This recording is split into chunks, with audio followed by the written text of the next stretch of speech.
Selamat datang kembali di penjelajahan kita. Hari ini kita bakal bongkar bab 9, Moving On Up dari buku You Are a Badass at Making Money.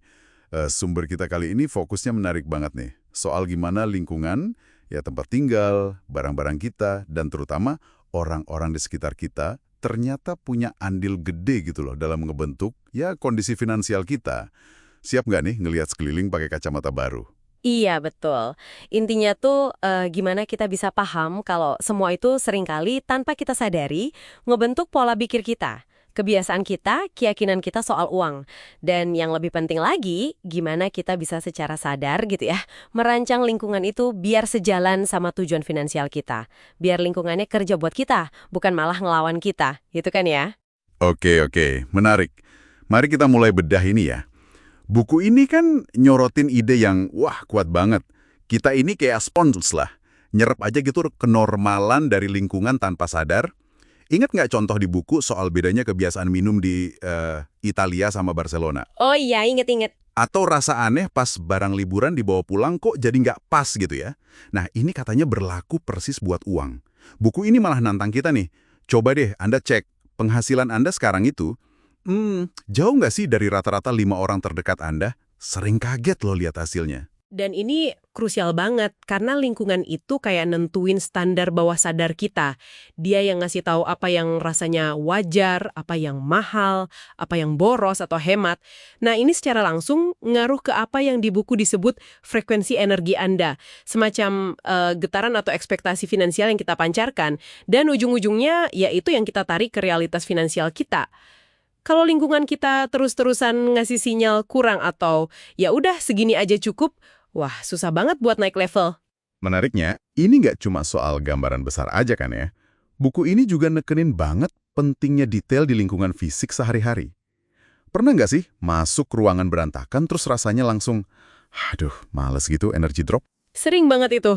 Nah, sebaliknya, perubahan kecil aja, misalnya ngecat ulang dinding, atau bersihin jendela yang udah buram, bahkan cuma beresin meja kerja, itu bisa bikin semangat naik loh. Ada contoh unik tuh di buku soal celana dalam sedih. Kedengeran lucu ya, tapi intinya dalam banget. Hahaha, iya itu. Buku ini bilang, detail sekecil itu aja nunjukin cara kita ngehargai diri sendiri saat itu.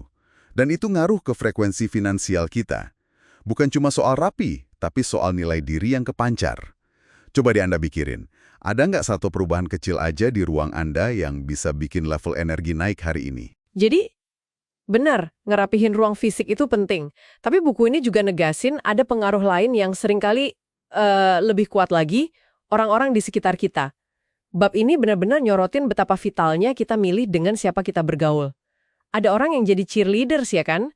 Selalu dukung mimpi besar kita. Yang nyemangatin terus ya? Betul, tapi ada juga naysayers yang ya sadar atau nggak sadar suka nusuk balon semangat kita, pakai keraguan atau komen negatif mereka.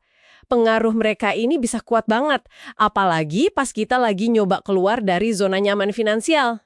Nah, ini dia nih, bagian yang seringkali paling susah. Gimana kalau naysayers itu justru orang terdekat, keluarga atau teman lama gitu? Berat kan rasanya? Selain saran buat cari suku baru yang suportif, ada tips spesifik nggak dari buku ini buat ngadepin mereka langsung tapi nggak pakai drama gitu? Ada beberapa strategi praktis di buku ini. Pertama, sadari dulu, kita nggak bisa ngubah mereka. Jadi, fokusnya ke diri sendiri aja. Kedua, pimpin pakai contoh. Biarin hasil kita yang ngomong. Ketiga, ini penting, jangan umbar mimpi besar kita ke orang yang udah jelas rekam jejaknya suka ngejatuin. Lindungi energi kita lah. Jaga energi ya. Iya, dan yang paling proaktif ya, cari suku baru itu bisa lewat seminar, grup online, komunitas hobi, di mana orang-orangnya punya pola pikir sama tujuan yang sejalan. Penting banget nemuin orang yang ikut seneng pas kita sukses. Betul banget, poin merayakan kesuksesan itu penting ya. Buku ini ngingetin, kita butuh teman yang ikut happy pas kita naik, bukan cuma yang simpatik pas kita lagi jatuh. Ini semua bagian dari bangun ekosistem pendukung ya. Tepat sekali. Kayak kisah sukses Jill di buku itu contoh nyata banget. Dia nggak cuma ngubah mindsetnya soal kelimpahan, tapi juga secara sadar ngubah lingkungannya. Cari mentor, gabung komunitas yang dukung visi finansialnya yang lebih gede, terus ya jaga jarak dari pengaruh negatif yang lama. Transformasinya kan luar biasa. Iya, pendapatannya naik drastis itu ya. Banget, dari sekitar $2.500 jadi rata-rata 45.000 sebulan. Ini nunjukin kekuatan kombinasi antara perubahan dalam diri sama perubahan di luar. Lingkungan ngaruh banget. Nah, setelah dengar semua ini, ada satu pertanyaan reflektif nih dari inti bab 9 ini buat Anda bawa pulang. Coba amati deh sekeliling Anda sekarang.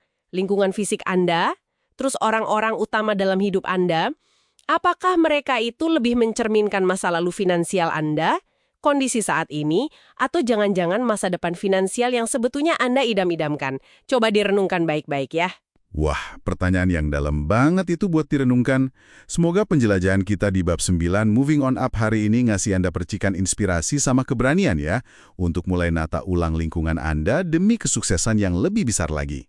Terima kasih banyak sudah menyimak, sampai jumpa di sesi berikutnya.